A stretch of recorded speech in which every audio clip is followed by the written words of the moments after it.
بسم اللہ الرحمن الرحیم۔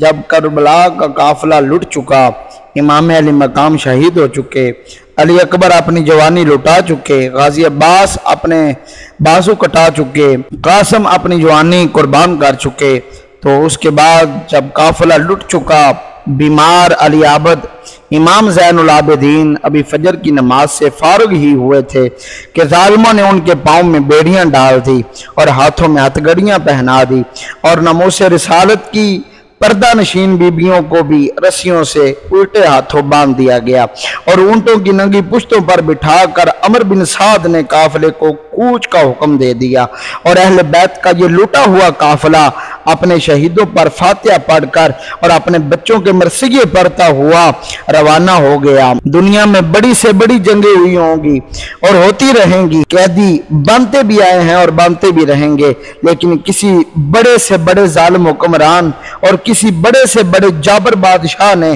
آج تک قیدی عورتوں پر ایسا ظلم و ستم نہیں کیا، اور نہ ہی کوئی کرے گا جو میدان کربلا میں یزید کے فوجی افسروں نے کیا۔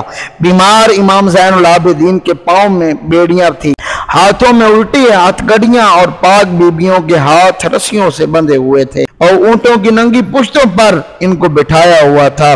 یہ اس نبی کی نواسیاں تھی جو جنگ بدر کے بعد اسی لیے ساری رات نہ سویا تھا کہ عباس کے پاؤں میں بیڑیاں ہیں۔ یہ اس رسول کی اولاد تھی جس نے فتح مکہ کے بعد اپنی جان کے دشمن قیدیوں کو یہ فرما کر آزاد کر دیا کہ جاؤ تم آج سب آزاد ہو۔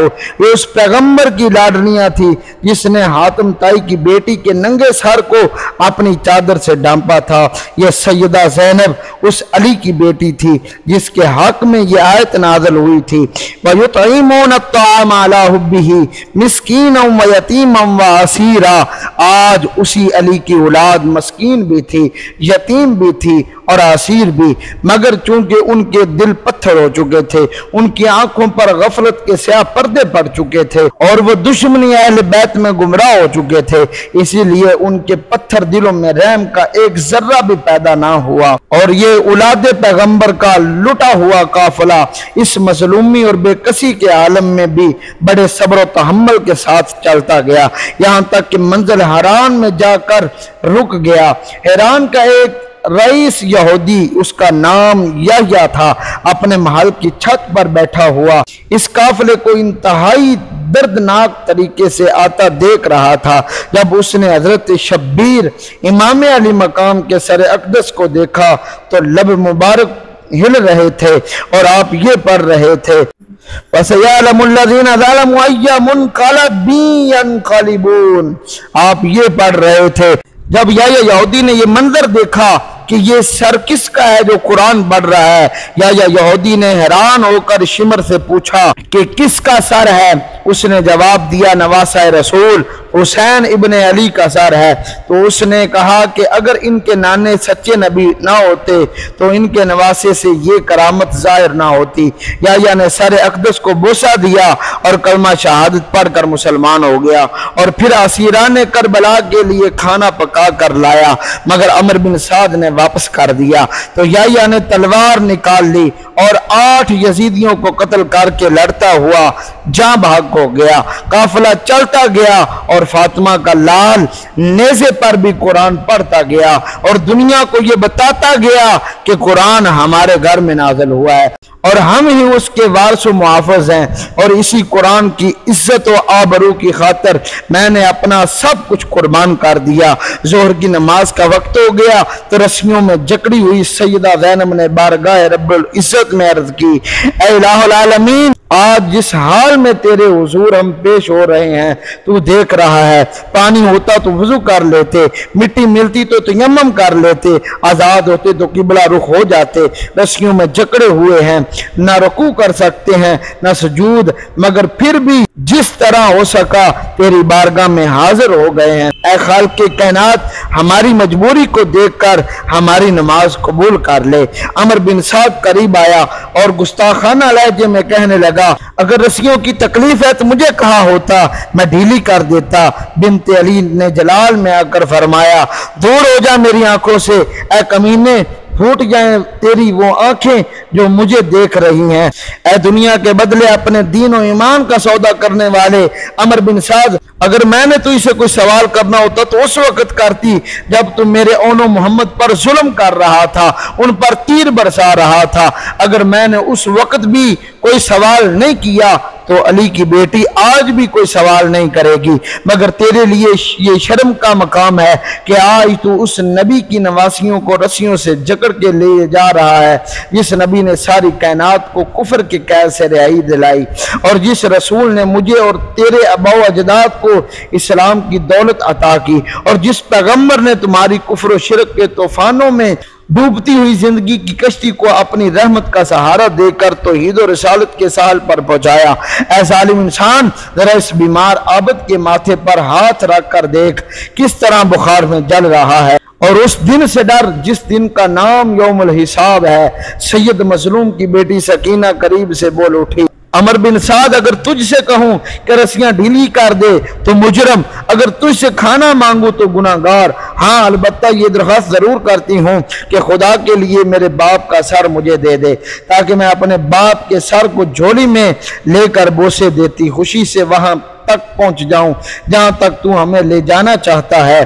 अमर बिन साद ने जवाब दिया, है बिनते हुसैन, जिस सर की तू ख्वाहिश कर रही है वो सर यजीद की बगावत की सजा में पामाल हो चुका है। शायद वो खबीस कुछ और कहता कि सैयद आबद की गैरत ने जोश मारा, पाँव की बेड़ियां भी छिंक गई और गर्ज कर फरमाया, ये झूठ है, मेरे बाप का सर यजीद की बगावत में पामाल हो चुका है, बल्कि ये सर तो हक व हदायत की हमायत में कट कर और भी बुलंद हो गया है। अगर यकीन ना आए तो ऊपर देख, वो नेज़े पर भी कुरान की तिलावत करके अपनी सरबुलंदी की शहादत दे रहा है। ये थी इमाम अली मकाम का काफिला जो चलता हुआ नमूसे रिसालत के असीरान करबला का काफिला मंजिलें तय करता हुआ मोsul पहुंचा। बाजारों से गुजर रहा था कि एक 70 साल का बूढ़ा हजरत ज़ैनुल आबिदीन के पास आया और कहने लगा, ज़ैनुल आबिदीन, अपने पाँव में बेड़ियां देकर घबरा ना जाना और कैदी बनकर परेशान ना होना। क्या हुआ जो आज तू कैदी हुआ है? हजरत यूसुफ भी तो कैद हुए थे। इस बूढ़े की ये बात सुनकर आबद की आंखों में आंसू आ गए और फरमाया, बाबा तुमने ये बात तो ठीक कही है, हजरत यूसुफ भी तो कैद हुए थे, मगर रात अंधेरी थी, कुफे का रेगिस्तान था।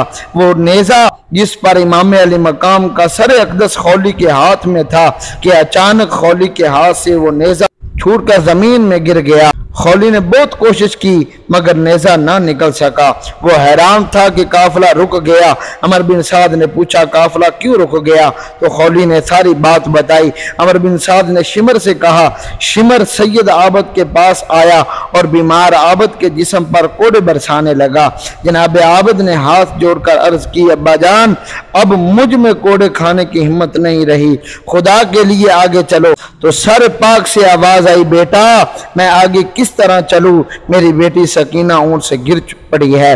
देखा तो रात के अंधेरों में बच्ची सकीना जमीन पर लेटी अब्बा हुसैन के नारे लगा रही थी। सईदा ज़ैनब ने अपनी गोद में सकीना को उठाकर दिलासा दिया और काफिला फिर रवाना हो गया। एक सुबह को आले मुस्तफ़ा का ये काफिला कूफा के करीब था।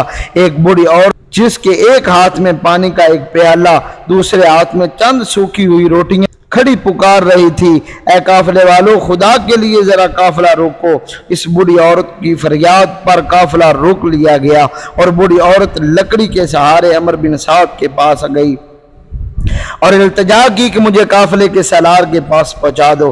अमर बिन साद के हुक्म से बूढ़ी औरत को बिनते अली के पास पहुंचाया गया। बूढ़ी औरत ने सैयदा को देखते ही पाँव में गिर पड़ी। अर्ज की, ए पा खतून, मुफलस हूँ, मोहताज हूँ, गरीब हूँ, मगर फिर भी जो कुछ हो सका ले आई हूँ, अगर कबूल कर लो तो खुश नसीब हूँ। सैयदा ज़ैनब ने फरमाया, अम्मा जी तुम्हारी इस तकलीफ का शुक्रिया, तूने इस जंगल प्रदेश में हमारी मेहमान नवाजी की। और फिर औरत ने जवाब दिया कि मैं किसी ज़माने में खतून जन्नत हज़रत फ़ातिमा ज़हरा की कनीज़ थी, उनके कपड़े धोया करती थी, उनके बर्तन साफ़ किया करती थी और दिन रात उनकी खिदमत में रहा करती थी। खतून जन्नत की जाई ने पूछा, अम्मा जान इस ज़माने अम्मा उस ज़माने की कोई बात बता।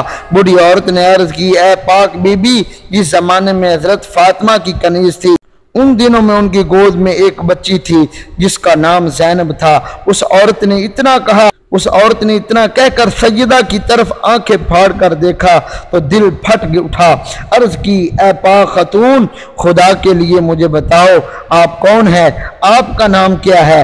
हज़रत फातिमा तो ज़हरा से आपका क्या रिश्ता है? इसीलिए मैं आपकी सूरत में फातिमा की झलक देख रही हूँ। नबी का वास्ता बताओ आपका उनसे क्या ताल्लुक है? सैयदा पाक की आंखें अश्कबार हो गई और फरमाया, अम्मा जान, फातिमा मेरी माँ थी और मैं इन्हीं की लख्ते जिगर हूँ और मेरा नाम ही ज़ैनब है।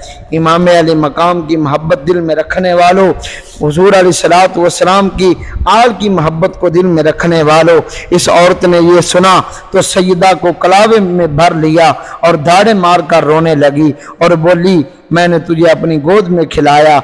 मैं दुआ किया करती थी कि कभी इस पाक सूरत को देख लो।